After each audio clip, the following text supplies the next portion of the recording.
안녕하세요. 또 이제 세 번째 수업을 이제 진행을 하도록 하겠습니다. 음, 많은 학생들이 이제 알다시피 그 온라인 클래스가 잠정적이긴 하지만 1주 더 진행을 하도록 지금 되어 있고요. 그래서 사실은 이 코로나 바이러스 그 사태가 언제 끝날지 모르기 때문에 언제 정도 이제 이 온라인 클래스를 끝내고 오프라인으로 만나게 될지는 알 수 없다라고 이제 말씀을 드렸는데, 어쨌든 계속 이렇게 사태가 진정이 되지 않기 때문에 점점 온라인 클래스의 기간이 점점 늘어날 것 같기도 하고 아닌지 모르겠습니다. 일부 학교는 한 학기 전체를 온라인 클래스로 한다고는 하는데 어떻게 될지는 잘 모르겠어요. 사실 제가 이제 미국 뉴스를 들어보면은 미국에 있는 학교들, 특히나 이제 제가 나왔던 LA에 이제 있는 학교들은 지금 학생들한테 그냥 집으로 그냥 너희 홈타운으로 돌아가라고 그러고 전체적으로 이제 온라인 수업을 진행을 하는 그런 형태로 이제 진행을 하고 있습니다.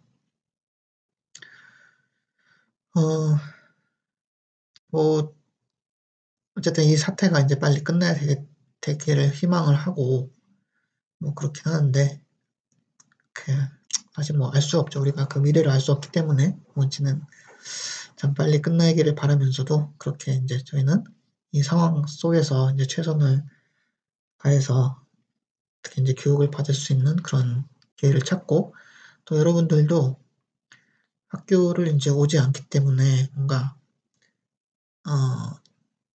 나태해질 수도 있고 그 계획대로 이제 잘 안 될 수도 있는데 열심히 공부를 하고 또 이제 책도 읽고 특히나 이제 그 등교하는 데 쓰는 시간만큼 세이브가 되니까는 그 시간에 유익한 일을 그러니까는 좀 더 이제 시간을 아껴서 이제 공부를 한다든지 이런 식으로 좀 잘 보냈으면 좋겠습니다.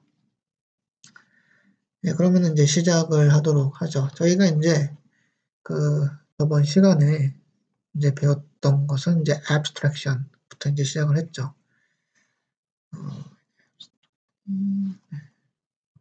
네. 그 이제 컴퓨터 엔지니어링 스튜던트로서의 abstraction이라는 개념은 잘 이해를 해야 된다라고 그렇게 이제 말씀을 드렸는데, 사실은 우리의 일상생활에서도 이 abstraction이라는 개념은 우리가 알게 모르게 계속 쓰고 있습니다. 그러니까는 복잡한 거를 드러내지 않는다는 거. 여기 보면은 우리가 abstraction의 이제 definition은 the hiding details when they aren't important 라고 이제 되어 있죠. 그래서 우리가 이제 그 복잡한 거 알아야 될 필요가 없는 것에 대해서는 그걸 숨기고 그 위에 있는 사용자한테는 혹은 그 위에 있는 그 operator한테는 그렇게 필요한 정보만 전달해 주는 거, 그런 기법을 이제 abstraction이라고 이제 한다고 했습니다. 이거 이제 우리 abstraction을 이제 우리가 쓰는 이유는 워낙 system is getting more complex and more complex. 네, 계속 이제 시스템이 점점 이제 복잡해되어 가고 있고요. 사실 우리가 이제 컴퓨터를 예로 든다고 하더라도 여러 개 이제 abstraction, 그 레벨로 또 멀티 레이어즈로 이루어져 있다라고 우리가 이야기를 했었죠. 컴퓨터라는 하나의 시스템을 하나를 구성하기 위해서는 이 모든 기술들이 필요하지만 이 각각의 레이어에서는 우리가 이제 각각의 레이어에 대해서 일을 한다고 하면은 각각 그 레이어에만 집중을 하고 그다음에 어떤 우리가 이제 아웃풋을 줄 것인지 그다음에 어떤 인풋을 받아서 처리할 것인지 이런 인터페이스 정보만 우리가 안다고 하면은 우리가 일을 할 수 있고 또 이제 시스템을 만드는데 기여를 할 수 있고 그렇기 때문에 이런 abstraction이라는 개념이 상당히 이제 중요합니다. 뭐 사실 우리가 이제 콜라보레이션, 그러니까 뭐 회사나 연구할 때, 콜라보레이션 할 때에도, 다른 부서랑 일을 할 때도 우리가 다른 부서의 일을 모두 다 알 필요는 없잖아요. 그 사람들이 어떻게 일을 하고, 그 사람들의 일을 하는 방식이 어떻고, 그 다음에 어떤 지식을 가지고 일하는지. 우리가 필요한 거는 우리한테 필요한 어떤 인풋, 그 다음에 우리가 줘야 되는 아웃풋, 그런 프로토콜 혹은 어, 그런 걸 이제 컨트랙션, 그러니까는 계약이라고 하는데, 그런 약속들을 우리가 잘 알고 있고 그대로 주기만 한다고 하면은 사실 우리 responsibility, 그 책임은 끝나는 거죠. 뭐, 우리 사회가 그렇게 뭐 다 그렇게 구성이 되어 있습니다. 그래서 이런 복잡한 시스템, 우리 CPU 칩을 보더라도 우리는 이걸 다 이해를 할 수는 없어요. 그 다음에 한 사람이 이거를 다 만들 수도 없어요. 매니지도 불가능해요. 그렇지만은 우리가 점점 그 심플리파이를 해가지고 칩을 이해를 해 나가는 거고요. 그 다음에 이 컴퓨터 아키텍처, 컴퓨터 구조 레벨에서는 우리가 이런 형태로 이제 블록 다이어그램하고 각각의 그 유닛들을 어떻게 이제 연결을 하고 그 인터페이스가 어떻게 되는지 이 정도로 이제 이해를 하고요. 그 다음에 실제로 그 각각의 그 유닛들의 동작 부분까지 또 이제 디테일하게 또 이해를 하는 정도라고 이제 보면 되겠습니다. 각각의 그 유닛들이 어떻게 임플레멘테이션 되는지, 예를 들어서 뭐 디지털 로직으로 어떻게 임플레멘테이션 되냐, 뭐 CMOS, 그러니까 NMOS, PMOS를 어떻게 우리가 가지고서 얘를 만드냐, 이런 거는 뭐 이 과목이나 우리가 이제 컴퓨터 아키텍트로서 뭐 그렇게 이해를 할 레벨은 아니에요. 그러니까 뭐 우리가 어느 정도의 레벨까지, 어느 레이어까지 우리가 이해를 해야 되느냐, 그런 것들을 잘 기억을 해두면 좋겠습니다. 그 다음에 우리 어쨌든 컴퓨터라는 것은 우리가 실리콘, 그 세미컨덕터 테크놀로지랑 같이 발전을 해왔고요. 그래서 뭐 이렇게 발전해왔고, 네. 그래서 뭐 이렇게 만든다는 그런 프로세스를 조금 소개를 해드렸고요. 퍼포먼스는 사실은 굉장히 이제 중요한 파트입니다. 퍼포먼스는 우리가 컴퓨터 시스템의 성능은 어떻게 다른 컴퓨터 시스템하고 비교할 것이냐. 이건 우리가 뭐 실제로 이제 CPU를 만들거나 그러지 않는다고 하더라도, 만약 뭐 회사에서 어떤 CPU, 어떤 부품을 우리가 구해야 된다. 어떤 그 제품을 이제 기획을 할 때 이 제품에 어떤 프로세스를 넣어야 된다 할 때 이렇게 비교를 하는 그런 데 쓰일 수도 있겠죠. 그래서 뭐 일상생활에서는 벤치마킹 뭐 이런 식으로도 이야기를 하지만은 보통 그냥 퍼포먼스를 이제 재는 게 중요하고요. 근데 이제 컴퓨터라는 거는 General Purpose Applications, 그러니까는 여러 종류, 어떤 특정한 종류가 아니라 그냥 여러 가지 종류의 프로그램들을 이제 돌리기 때문에 이게 실제적으로 원투원 매치, 그러니까 이런 걸 이제 영어로는 애플 투 애플이라고 이제 하는데, 그러니까 우리가 사과를 가져오면 사과랑 비교해야지 사과를 배랑 비교할 수는 없는 거죠. 페어랑 비교할 수는 없는 건데, 어쨌든 이런 정확한 비교가 힘들 때가 많이 있어요. 그 다음에 컴퓨터의 이제 퍼포먼스를 체크하는 그런 메트릭도 서로 점점 다르기 때문에 어떤 우리가 메트릭을 이제 쓸 것이냐 이런 것도 굉장히 중요하게 됩니다. 뭐 이거는 이제 우리가 뭐 예를 들어서 이제 PC, 퍼스널 컴퓨터를 쓰느냐, 서버를 쓰느냐, 아니면은 뭐 스마트폰을 쓰느냐 이런 거에 따라서도 중요한 그런 퍼포먼스 메트릭들이 달라지게 되고요. 그래서 어떻게 비교를 할 것이냐 이런 부분들을 잘 봐야 되죠. 가장 그래서 이제 이 책에서 가장 기본적으로 이제 쓰는 그런 퍼포먼스 메트릭은 리스폰스 타임하고 트루풋인데, 실제적으로는 우리가 이제 one single application 혹은 one single core CPU에 대해서 퍼포먼스를 이제 매주를 하는 거를 뭐 기준으로 삼기 때문에 보통은 response time을 가지고서 비교를 하게 됩니다. 그 response time은 다른 말로 말해서 execution time이죠. 그럼 execution time은 퍼포먼스는 execution time에 반비례하게 되겠죠. 왜냐면은 우리가 슬로우 하면은 컴퓨터가 이제 슬로우 하게 되면은 이게 점점 더 execution time이 길어질 거고요. 그렇게 되면은 퍼포먼스는 우리가 낮다라고 이야기를 하는 거죠. 그러니까 우리가 이제 정확한 execution time을 매주를 하고 그걸 비교를 할 수 있다고 하면은 우리가 이제 그 컴퓨터 퍼포먼스를 잘 비교를 할 수가 있습니다. 그래서 이런 CPU 타임이라는 걸 가지고 우리가 이제 비교를 하게 됩니다. 어쨌든 이게 이제 저희가 이제 지금 영어 수업이잖아요. 영광이긴 한데 어쨌든 여러분들이 그래도 잘 이해를 할 수 있도록 강의 시작 전에는 그 코리안 한국어로 이제 리뷰를 조금 진행을 하려고 합니다. 사실은 만약 그 한국어를 잘 이해를 못하는 그 인터내셔널 스튜던트한테는 약간 이제 할 수 있는데 어쨌든 이런 여러분들의 그런 그 이해를 좀 높이기 위해서 제가 좀 한국어로 좀 리뷰를 하려고 하고요. 예, 어쨌든 뭐 전체적인 그런 강의는 영어로 진행을 최대한 하도록 하겠습니다. So until now, I reviewed the previous class in Korean. So actually, this class is the English class. That means that I need to teach in English. But for your better understanding on this course, I plan to leave the previous class in Korean before starting our current class. So, but I believe so. I know that if you can understand Korean well, then this review time maybe it's not easy to listen to this review time. But I'm sorry for your inconvenience if you cannot understand the Korean well. But if you have any questions, please utilize the Blackboard or Piazza and then post any questions. Okay.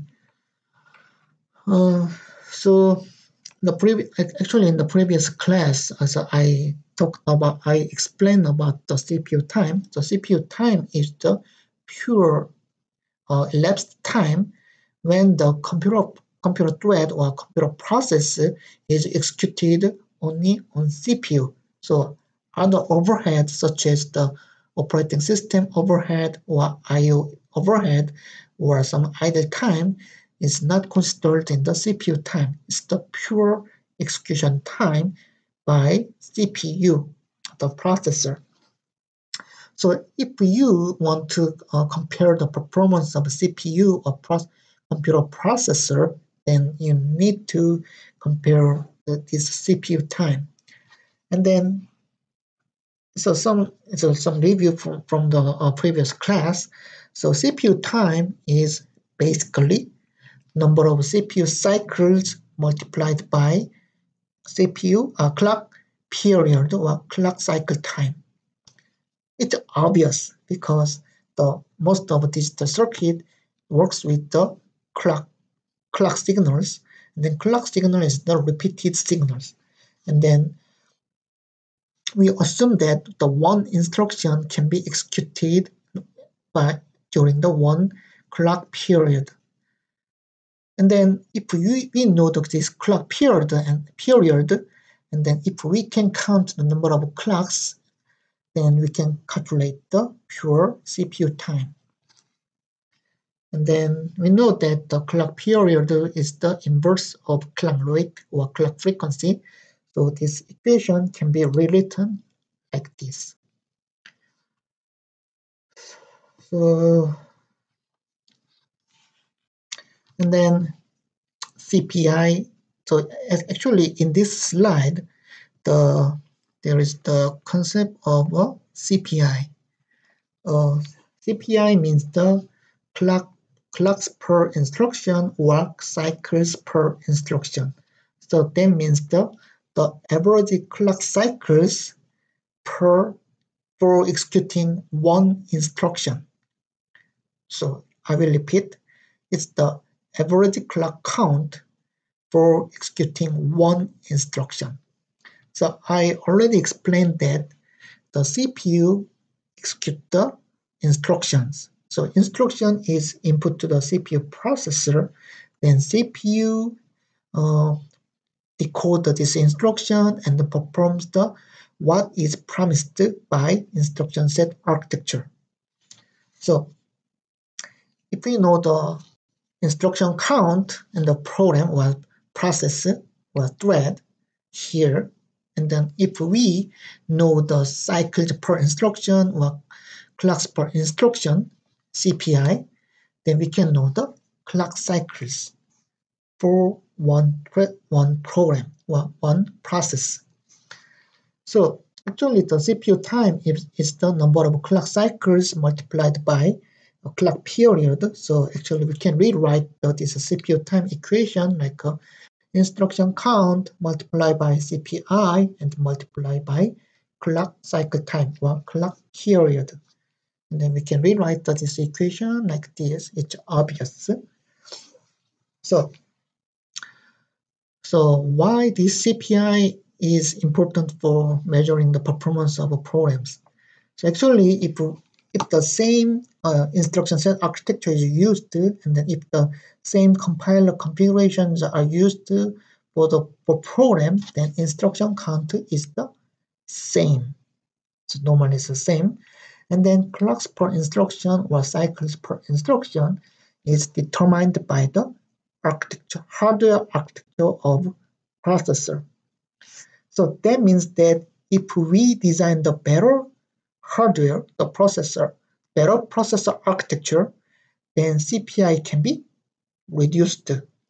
So for example, if the previous CPU generation can take the 2 clocks for add instructions, but if we design the better CPU architecture or better processor architecture, then this new generation of CPU can take 1.5 clocks for add instructions. So that means the CPI is reduced, but the instruction set architecture is the same. So instruction count is the same if the program is the same or thread application is the same.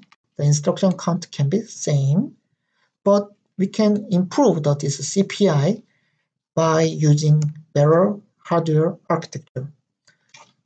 So if we design the better hardware, better CPU hardware, then we can reduce the clock period.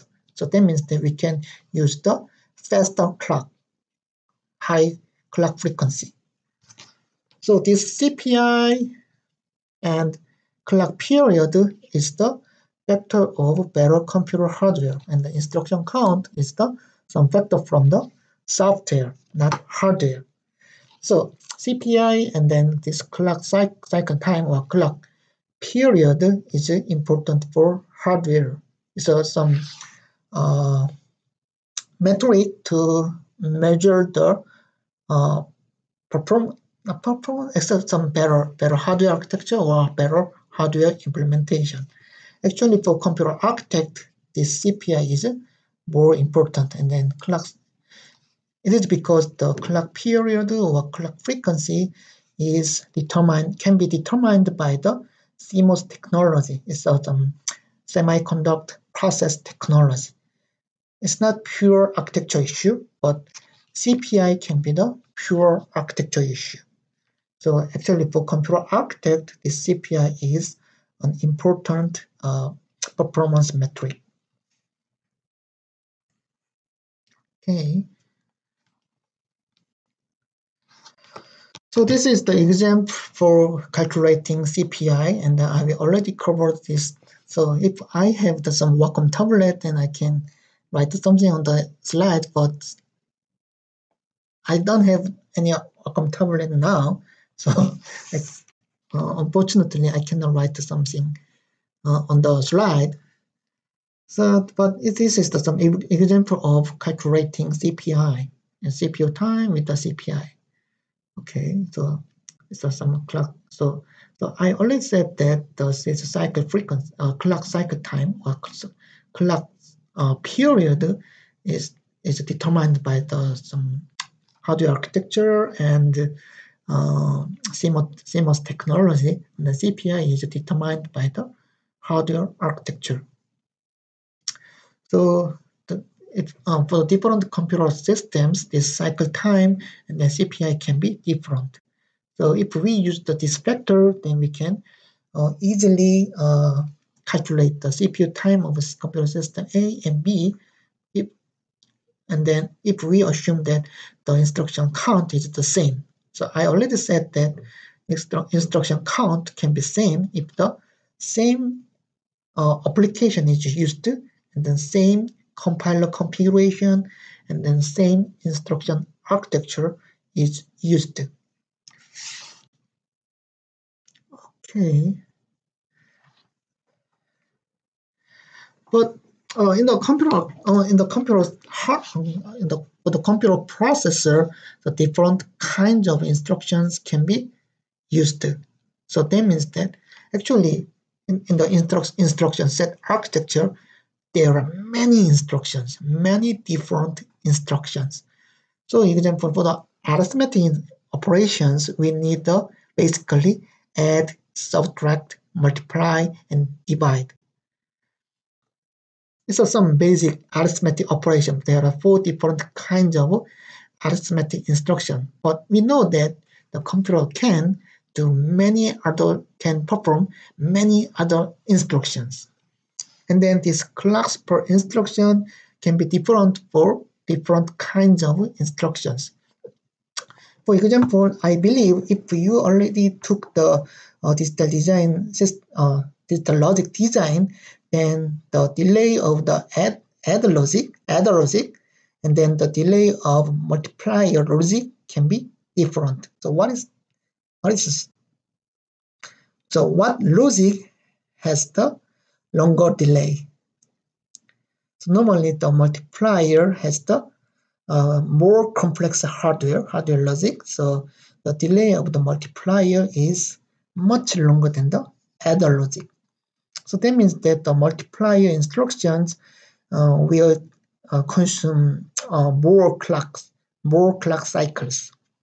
So I said that the clock cycles consumed by the different instruction can be different. Then how can we calculate the CPI of the different instructions? Actually, it's just easy. So different kinds of instruction has the different CPI. So in this example, this is the clock cycles of some applications, and then the CPI I is some average CPI for the instruction type I, and then instruction count I is the instruction count for instruction type I. So there may be n different instruction types here. So clock cycle is just the sum of CPI multiplied by instruction count for a certain instruction type I. Actually it's obvious. So there are different kinds of CPI and different kinds of instruction. We can calculate the clock cycles like this equation, and then we can also calculate the weighted average CPI. So that means that this is the whole application, and this whole applications is composed of different kinds of instructions. And then we can calculate the ratio of these different kinds of instructions with this equation. In this equation, is the bottom part is the total instruction count, and then this upper part is the instruction count for type I. And then we know the CPI, clock per instruction, for this instruction I here. Then this is the ratio of instruction type I, and then this is the CPI of the instruction type I. Then this is the some weighted average CPI for instruction type I. And if we add this whole this weighted CPI for whole instruction types, then we can calculate the average CPI for a certain applications. Okay, so this is the example. So this is the some instruction type. It's a class A and B. So there are 3 different classes for instructions A, B, C. And then these different classes of instructions have the different CPIs. So in this example, the class A instructions has CPI 1 here, class B is 2, class C is 3. So that means that if the class C instruction is input to the CPU, then it will take 3 cycles. Okay, so this is the instruction count in sequence A, some applications, and this application 1 is composed of 2 instruction count of A, and then 1 of B, and then 2 of C. And then application 2 is different. 4 instructions of class A, and 1 for B, and 1 for C. So is it because applications 1 and 2 are different each other? So it can have different combinations of instruction classes A, B, and C.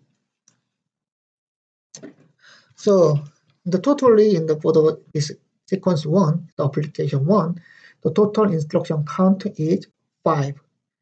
Then we can easily calculate the clock cycles, number of clocks for executing these applications.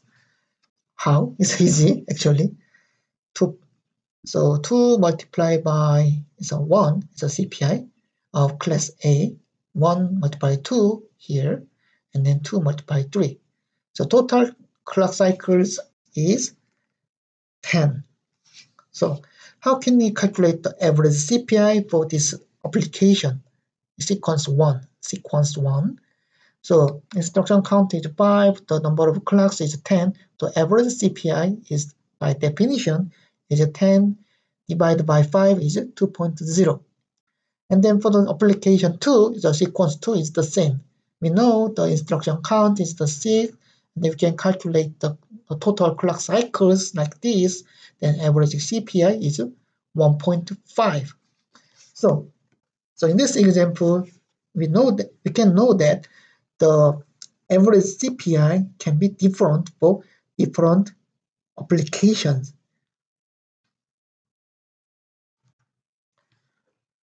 So this is the performance summary. So CPU time, actually CPU time is start from the number of clock cycles multiplied by clock period, clock cycle time.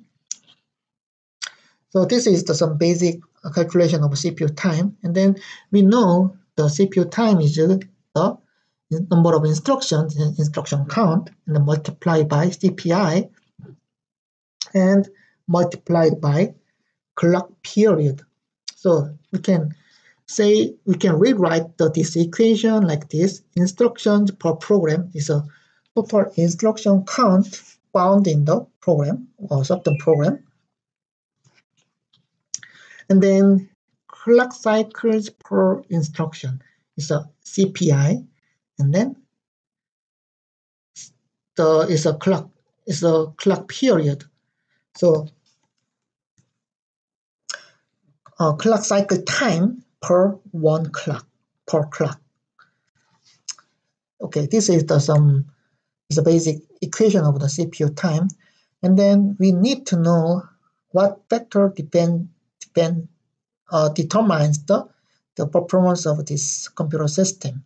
So if we know this equation, we can know which factor determines the performance of a computer system. So how about the algorithm of the application? If we use the better algorithm, then the performance of the software or performance of the computer systems can be high. So high performance. So algorithm determines the instruction count, and then also algorithm can change the CPI, but normally the algorithm affect the instruction count.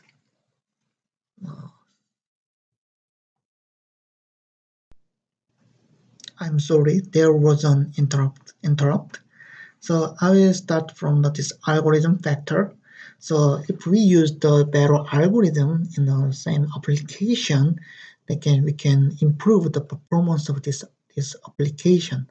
That's why the software engineering is important for performance of some applications.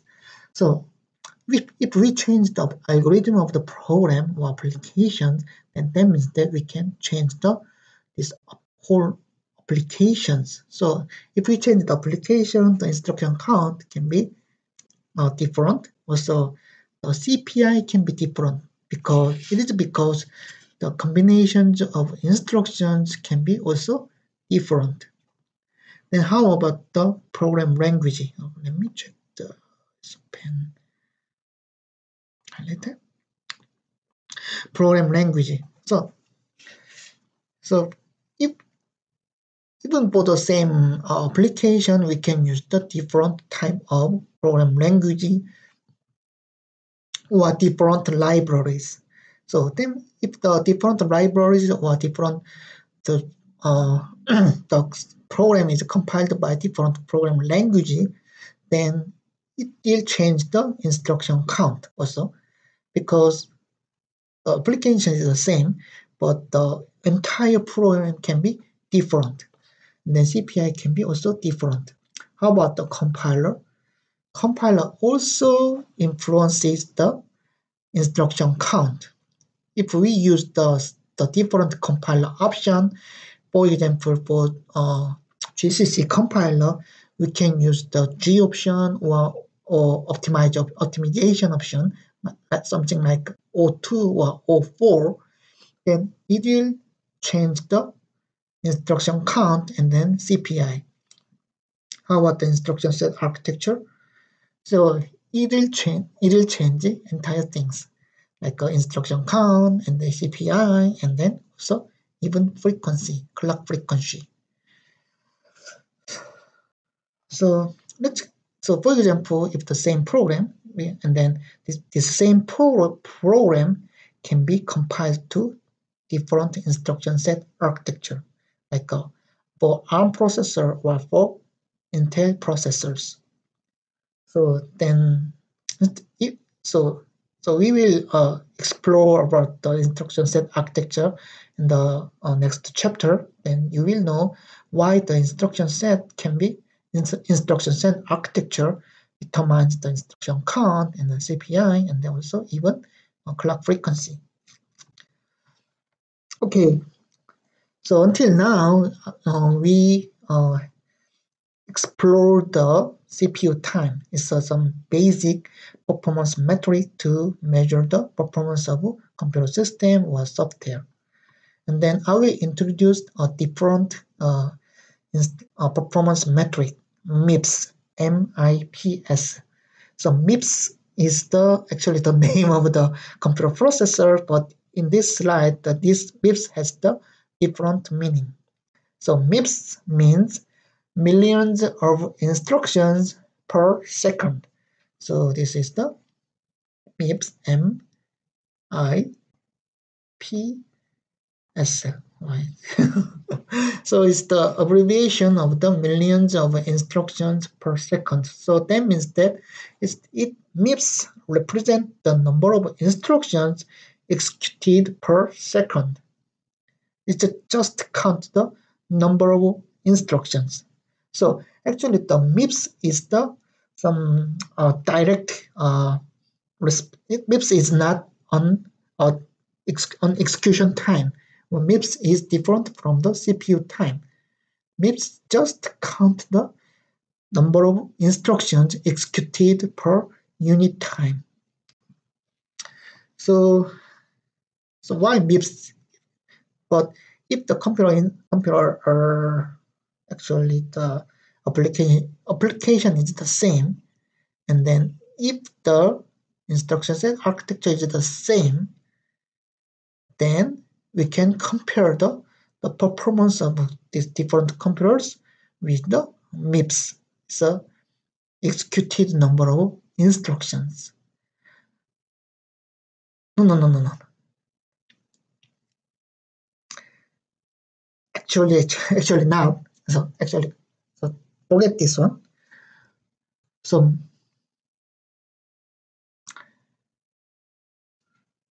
okay.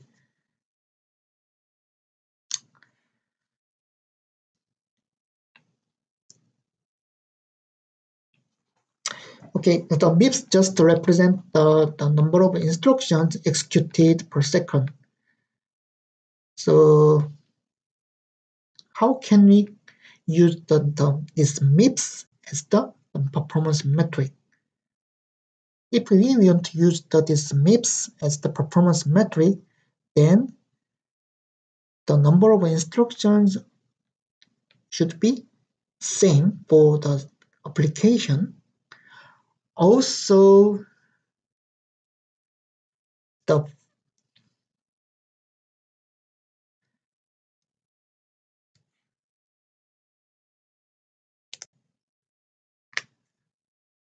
okay, so MIPS is just the instruction count divided by execution time, second, and then is the millions of instructions. So we need to multiply the execution time multiplied by the millions, 10 to 6.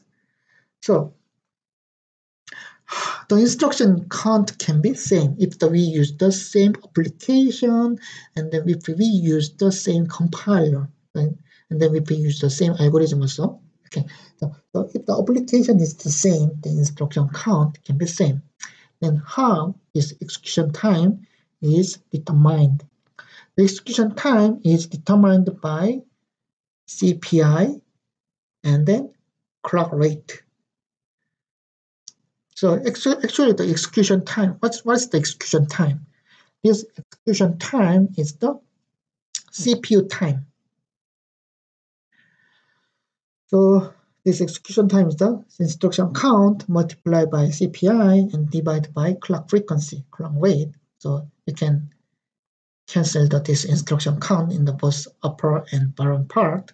So simply the MIPS is the clock frequency divided by CPI multiplied by millions, a million. So the MIPS is the function of a clock frequency and the CPI. And then as you can see, this MIPS is the inverse function of CPI and clock period. So if the CPI is different, so the MIPS can be also different. So actually it's not easy to use the MIPS directly for some performance metric, but we can simply use this MIPS if the CPI is the same and the application is the same. Then we can just compare this MIPS number for comparing the performance of computer systems. So it can be a little bit confusing, so it can be a little bit tricky. And then sometimes some articles use the MIPS for some performance metric. And then actually we can use some similar metrics like flops, floating operations per second. And similarly, we can use the MIPS for some similar performance metric. So, but if we use this MIPS as the performance metric, then you need to remember that the CPI should be same. But CPI can vary between different CPU generation or different CPU architecture. So why? The problem is that the CPI can be different. So for example, how can I bring some example from okay,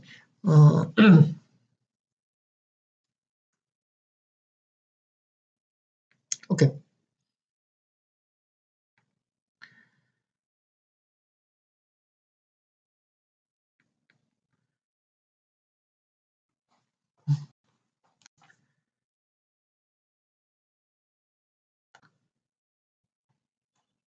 So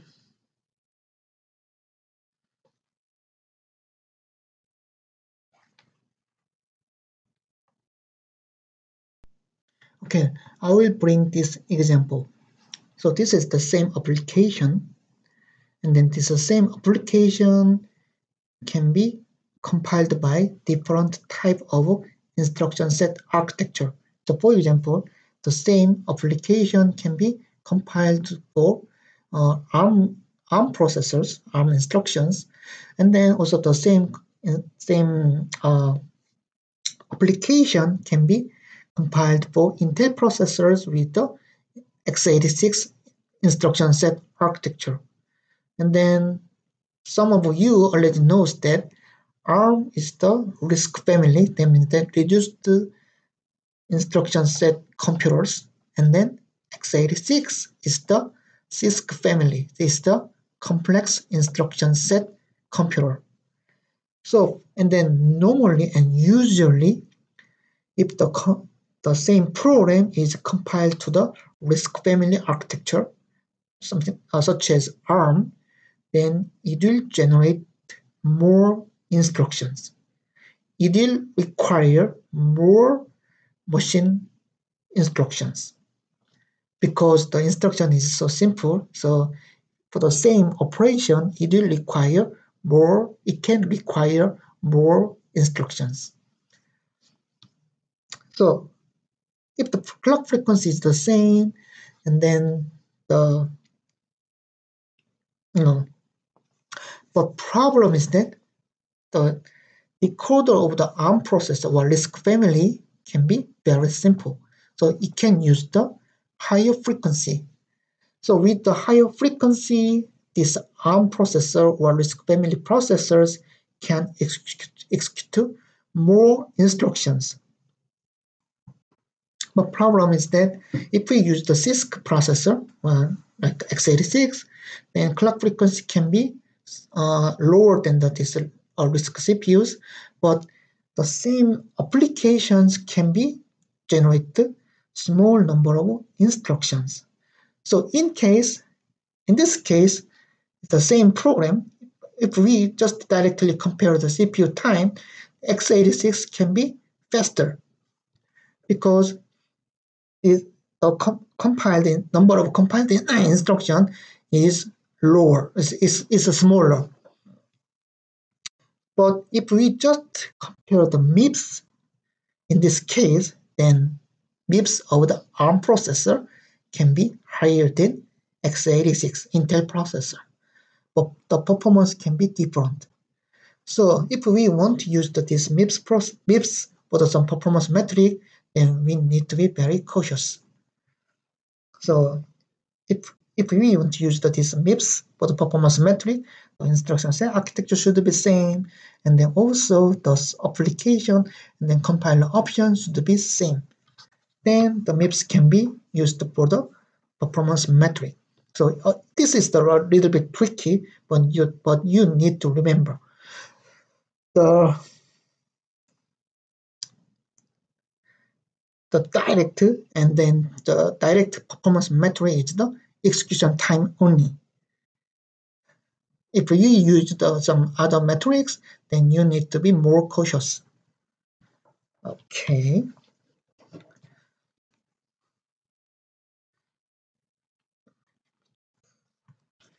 Okay, let's think about the power of the computer system. So performance is related to the performance, and then this execution time is the related to the performance of a computer system, is the some output of the computer system, and then this power is the power consumption that is directly related to the cost of computer systems. And then this graph shows the power trend of a computer processor. CPU, and then this is the very old generation CPU. It's a 8286. So it's it's a 1982. It's a very old computer processor. Then the clock frequency. How about the clock frequency? It's a 12.5. It's a megahertz. And then the power consumption of this CPU is just 3.3. And then you need to remember that the mobile processor power consumption is about around 5 watt. So actually, in the very the old in the how about about 40 decades ago, the computer processor of the personal computer system just used the lower power consumption compared to these current mobile processors. How about 8386? So power consumption is just 4 watt, and then clock rate is something like this. And how about this modern processor like a Core i5 Ivy Bridge? So about 8 years ago, so you can see that the clock frequency is about 3.4 gigahertz, and recently the clock frequency is higher. And then as you can see, the power consumption is about 77 watt. And how about some previous generation of the Intel CPU? It's about 3.6 gigahertz clock frequency, and then the power consumption is about 100 watts. So you can see the very steep graph here, steep increase here from Pentium to the Pentium 4 Prescott here. So the power, I said that power consumption is the cost of computer system. So it consumes the electric power, and then it's related to the electric bill, it's the money. So that means that if the computer system consumes much more power, then it will consume our money much more. So it's the cost of the computer system. So another purpose of developing a better computer system is to reduce this power consumption. So what is the purpose of engineering? To increase the performance with and then reduce the cost. So in the CMOS technology, is some relation of the power consumption of the CMOS devices. The power is related to the capacitive load. Capacitive load is directly proportional to the area of a chip, and then it's square of the voltage, it's a supply voltage, and then frequency is a clock frequency. So this is also a very popular equation of the CMOS, the power consumption of the CMOS IC, integrated circuit. So P equal alpha is a capacitive load, is usually called alpha, and then multiply by V square, square of the supply voltage and the frequency. And then as also the CMOS process is developed, so then we can reduce this supply voltage. So actually for the very previous generation of the CPU used a very high supply voltage such as 5 volt. But recently, most of the CPU use the 1 volt of supply voltage. So it's a very huge improvement for the power, actually for the power consumption. Why? If we use the 5 volt of supply voltage, then it's directly proportional to 25 because it's the square of voltage. And then if we use just 1 volt, it's just 1. So the power is reduced by 25 times compared to the very old CPU generation. How about the frequency? Frequency is increased continuously. So now we are using the 3 point around gigahertz. So frequency is directly related to the power consumption of the CPU. So if we reduce this supply voltage effectively, but at the same time we increase the frequency, the operating clock frequency to the 1,000 times. So power is only increased by 30 times. This is some improvement of the new CPU. So for the new CPU, so we reduce the capacitive load. That means the area of a CPU by 85%. No. So we use the 85% of a capacitive load, and then we reduce the supply voltage by 15%, and then frequency 15%. And we can easily calculate the power consumption of the old CPU and then power consumption of the new CPU.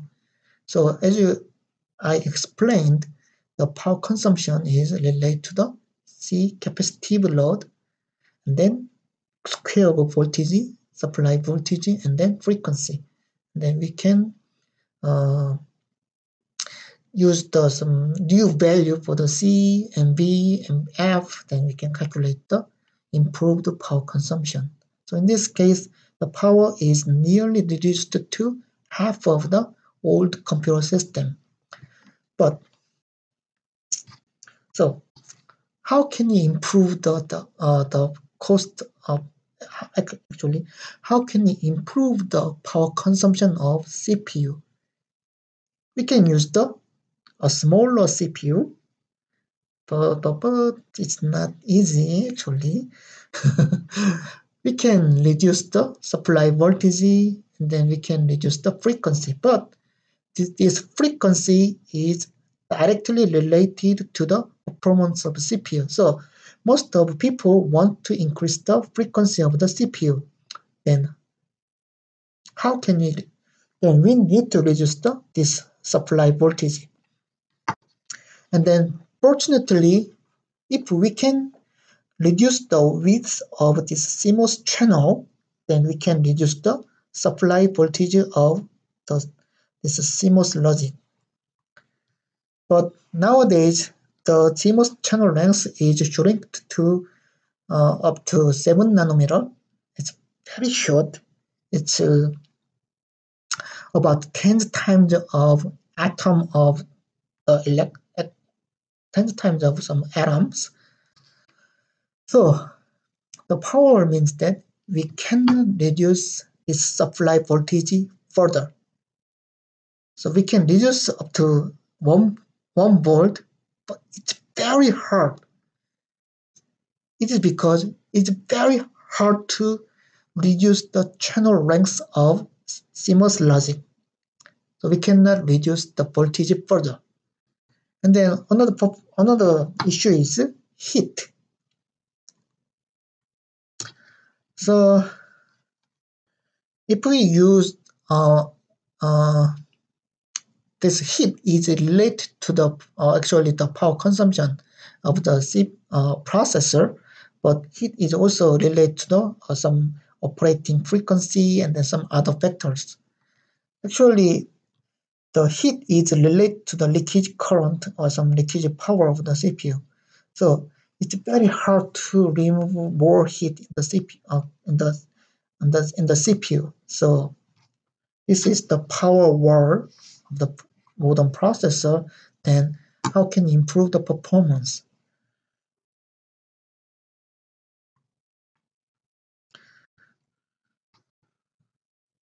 The switch to multiprocessor. So if we improve the performance of a computer system, actually, then we need to increase this frequency for single core CPU. So if we want to use the faster CPU, single core CPU, then we need to increase the frequency.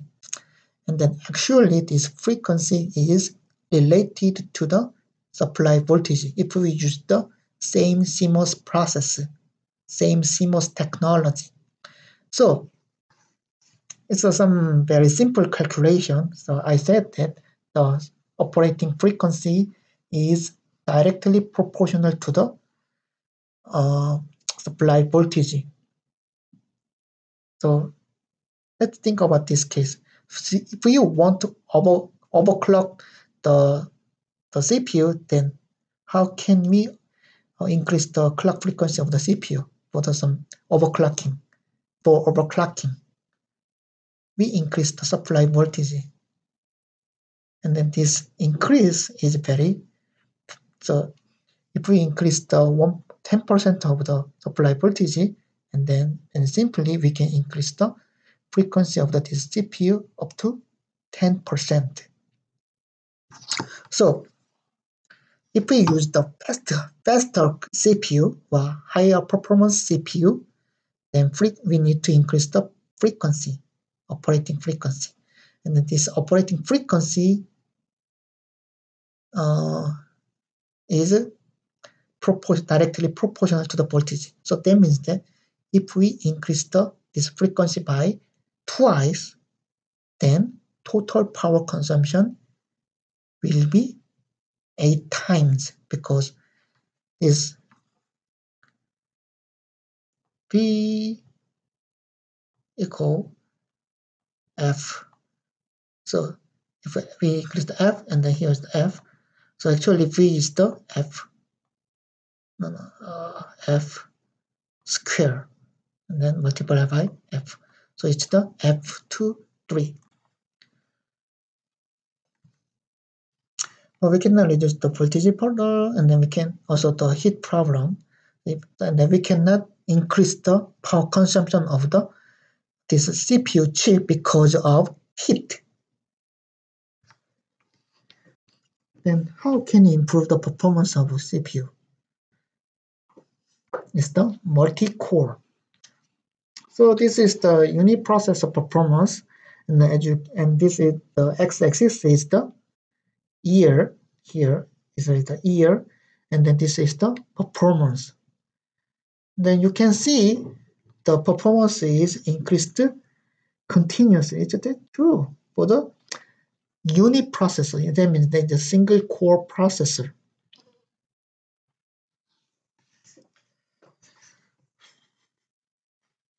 And then this increase is due to the effort of computer architect, and then CMOS technology.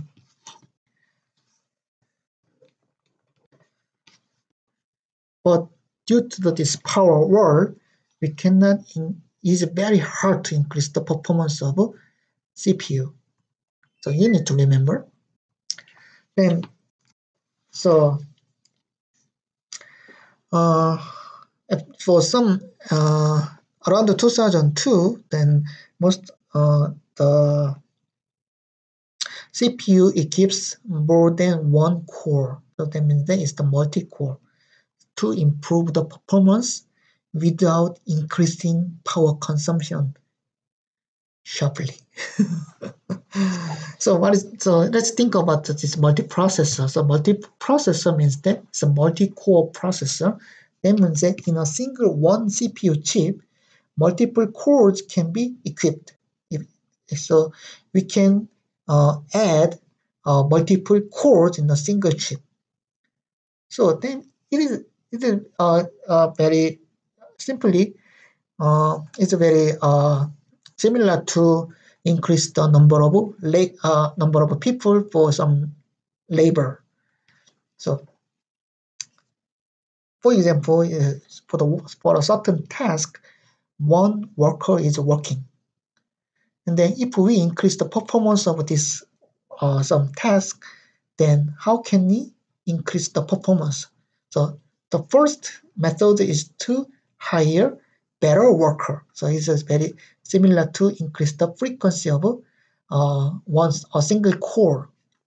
And then the second method is to hire more worker.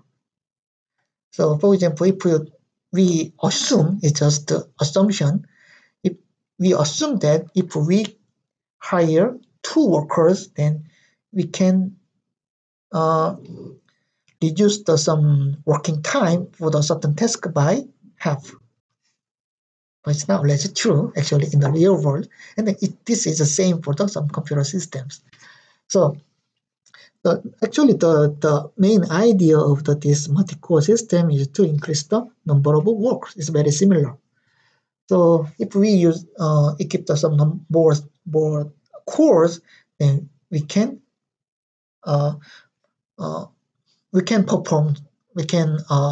process more workload. But how about the program? Actually, the program is executed in serial. That means that every instruction is executed sequentially. So that means that the later instruction cannot be executed until the former instruction is totally executed. So actually the instructions are executed serial. So if the one thread is executed, then with this multi-core processor, we cannot improve the performance.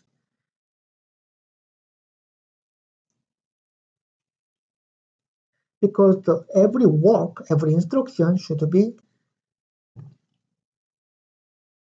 executed in serial. So even though there are 2 workers here, but this type of task should be only performed by 1 worker. And then the second worker is idle, does nothing. He does nothing. So this is the problem of a multi-core CPU. But if there are multiple processes or threads, then the second worker can work for this work. And then for this work. So this is the advantage of multi-core processor.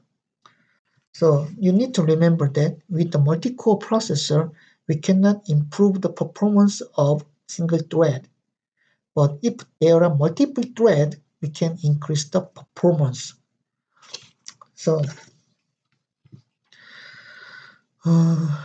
this is the multi-core processor. Then why multi-core processor is used? So because of this power consumption equation. So if we use the multiple cores, then we don't need to increase the voltage, we don't need to increase the frequency, but we need the twice of cores, double cores. So we increase this capacitive load by 2 for the dual core processor. Then power becomes 2. So if we want to increase the performance by 2 by increasing frequency, then power, we need 8 times of power. But for the multi-core processor, we need only 2 times of power, or twice of power. That's why multi-core processor is used to break the limitation of this power wall.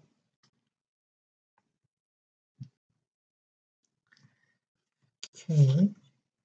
The next, and I will introduce this is some multi-core processor, and then I will introduce about the benchmark program. So this benchmark program is used for measuring the performance of a computer system.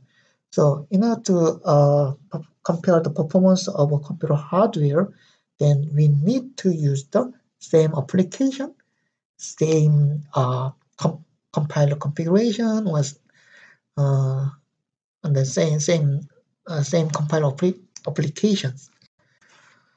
So if we compare the performance of computer hardware apple to app, then we need to use some representative application. It's the same application. So for this purpose, some companies select some commonly used programs for the benchmark applications. So this spec CPU benchmark is the very popular benchmark suite for the CPU for measuring CPU performance. So it selects some representative computation kernels for benchmark program, and then it provides some binary of these benchmark applications to measure the performance. And then with this spec suite, we measure the execution time of the CPUs. And then this spec CPU 2006, or this spec benchmark suite, is composed of different kinds of applications. For example, CINT 2006 is the integer type applications, and then CFP 2006 is the floating point applications. So there are various kinds of applications for the spec CPU, and then these all kinds of applications is executed by processors. Then we measure the execution time. Then we compare the performance with some different type of different CPUs or different processors. So this is the some spec number of the Intel Core i7. So this is the application name here, and then this is the application type. For example, is the bzip is the compression application, GCC is the compiler, and then what's about the H264 is the video compression, and then this is the instruction count, and then average CPI. So remember that this is the Core i7, so it's the x86. So this application is compiled with the x86 instruction set architecture. And then this is the i7, so it uses the same clock frequency here. We measure the execution time. And then for so there are many different types of applications are used for measuring the execution time or performance. Then we use the geometric mean for the spec benchmark. And then also another type of benchmark is the power benchmark. So this type of benchmark measure the power consumption of the processor. And then this power consumption metric of this processor is calculated by this equation. So overall SSJ ops per watt. So this SSJ OPS per second is the performance of some percentage of workload. And then this is the power consumption for some percentage of workload. And then this is the watt. So the overall power consumption metric is calculated by this equation. So this is the example. So I said that this is the performance or power consumption of target workload. So for measuring this power consumption with this spec power benchmark, we measure we set the target load by 10% from 0 to 100%, and then we measure the performance of the performance by this target load. So for example, if the target load is 0%, that means that only 0 instruction is executed by processor. So yes, the performance is 0, obviously, because no instruction is executed. But how about the average power? Even though 0 instruction is executed, the power consumption is 80 watt. If the target load is 10, it's the 121, and then you can see the increase of the instructions here.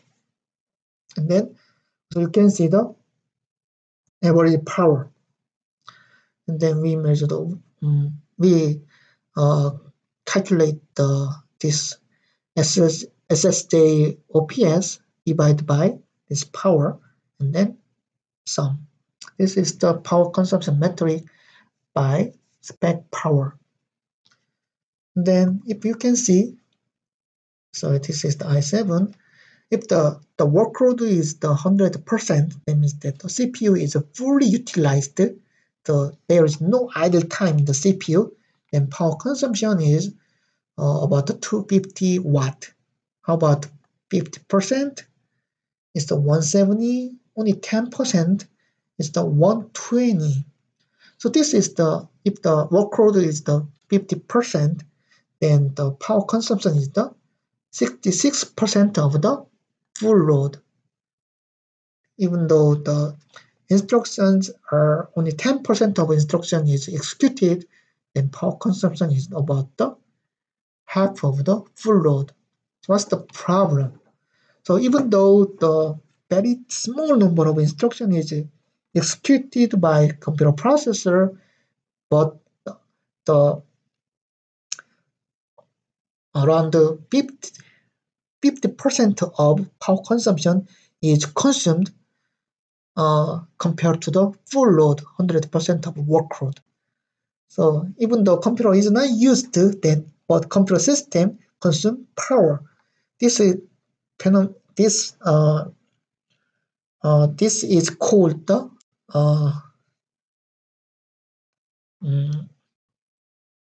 power proportional issue of the server system.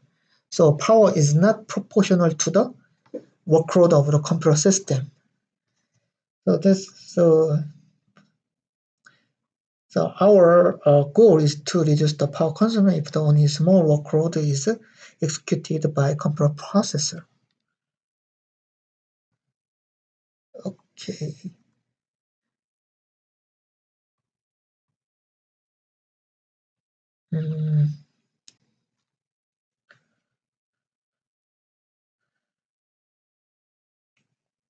Okay, I will stop here. Actually, I plan to teach until Moore's law, but I think I need to stop here and then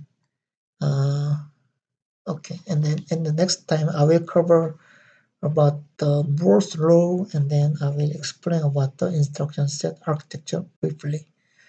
Okay, I will stop here, and then if you have any questions, and please post your questions on Blackboard and or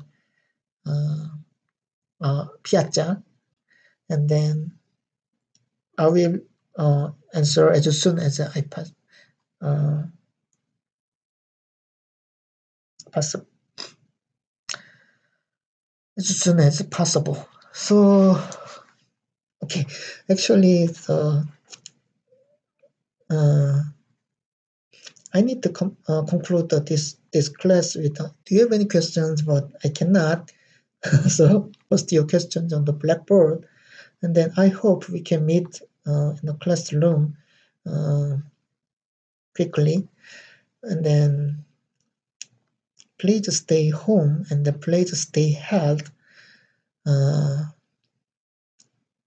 then okay, see you at the next class, and then bye.